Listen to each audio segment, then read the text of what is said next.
Capítulo 1. Abraham y la fe.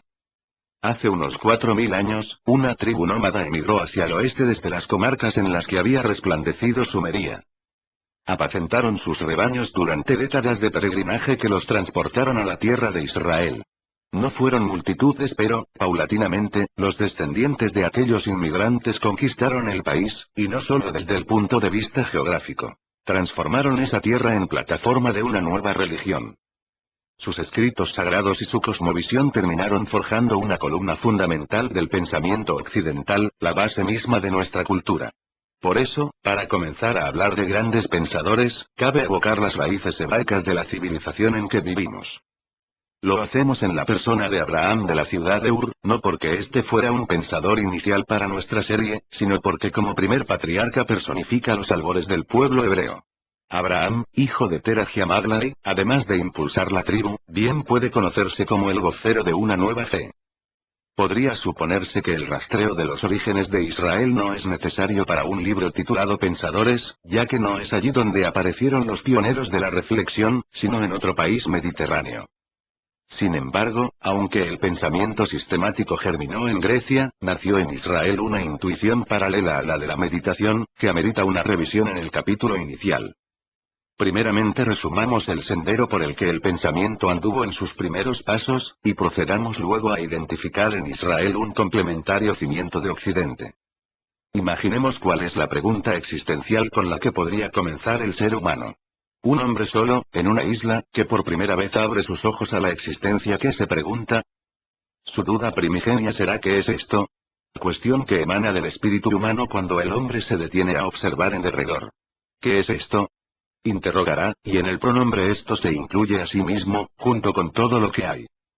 El primero que dejó registro de esta duda seminal fue Tales de Mileto, el precursor de los pensadores, allá por el año 600 antes de la era común.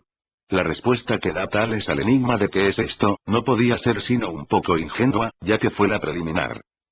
Pero la perenidad de Tales radica en la pregunta y no en que respondiera todo es agua.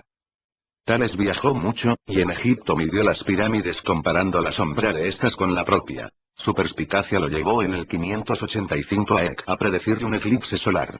Su opinión de que el elemento esencial es el agua podría provenir de que hubiera presenciado cómo las cosechas comenzaban a crecer apenas las aguas del Nilo retrocedían de las tierras del delta, o cómo sapos y gusanos aparecían apenas llovía, o del hecho de que el semen es líquido, o porque el agua se congela y evapora y vuelve a ser agua.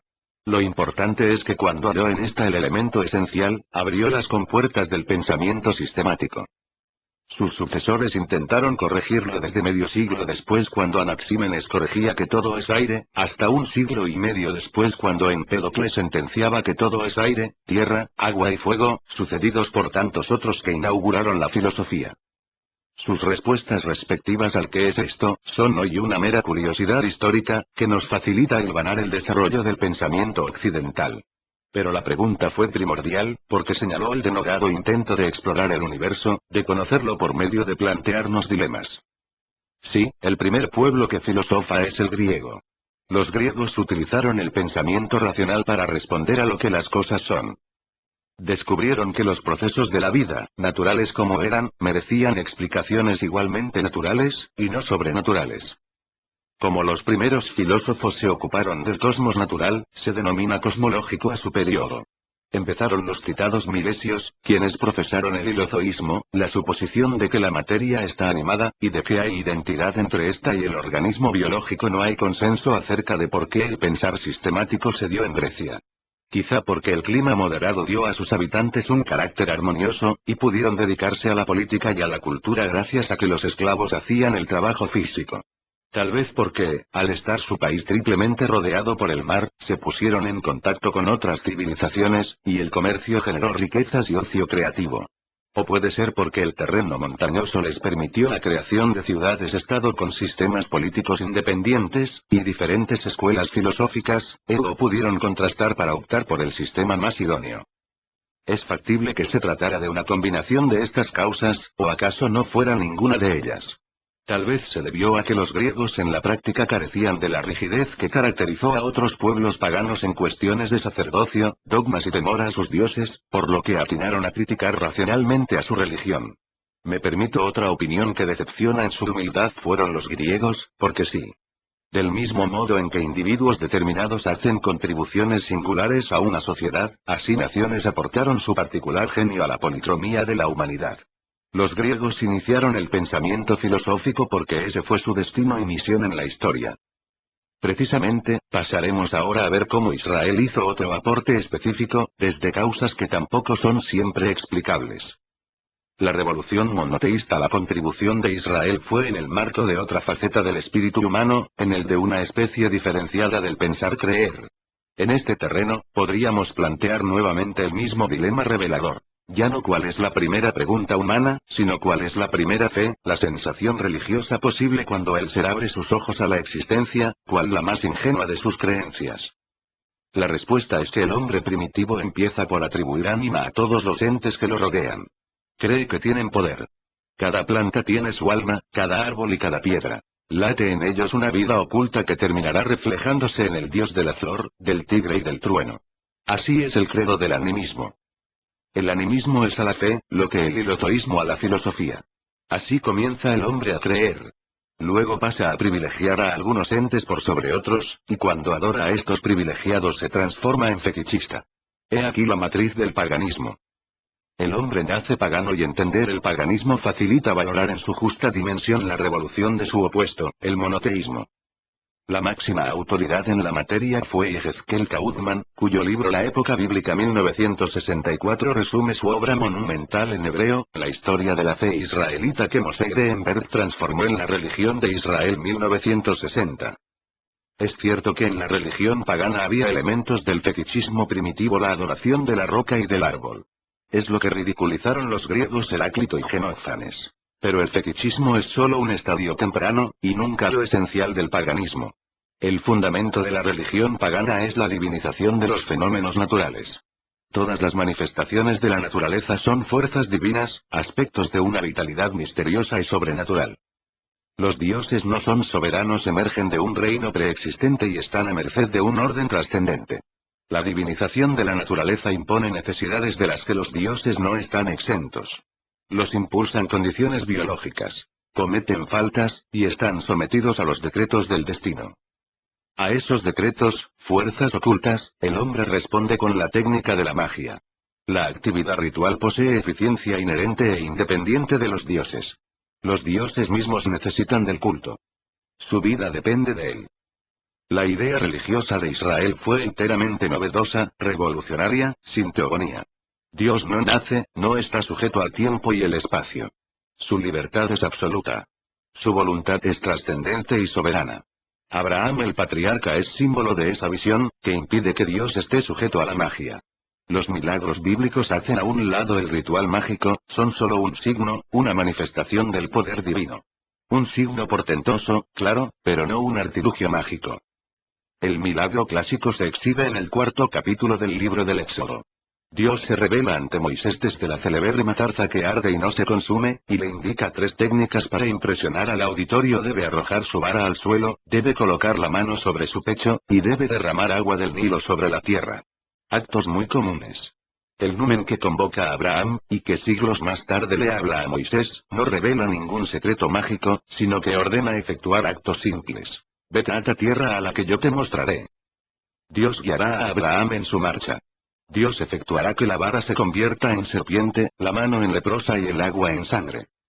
Lo hará, no a partir de un procedimiento mágico, sino por su propia voluntad e iniciativa. La concepción israelita libera a la divinidad de toda sujeción mitológica. Y con esa liberación, queda asimismo eliminada la concepción pagana del destino como poder oscuro y ciego. En lugar de ello, se procede a postular el dominio absoluto de una inteligencia, cuyo atributo es la bondad, y que ha fijado normas para el reino natural, y principios religiosos y morales para el hombre. Ahora bien, la naturaleza no ha de sublevarse contra esas normas de la física, pero el ser humano, que goza de libre arbitrio, puede rebelarse contra los principios de la divinidad. Por ello la religión israelita ha desplazado las guerras mitológicas de los dioses, para reemplazarlas por la batalla histórica del hombre frente a la palabra de Dios. Esa constante batalla es la historia humana, en la que se articulan conceptos que van enmarcando la civilización occidental.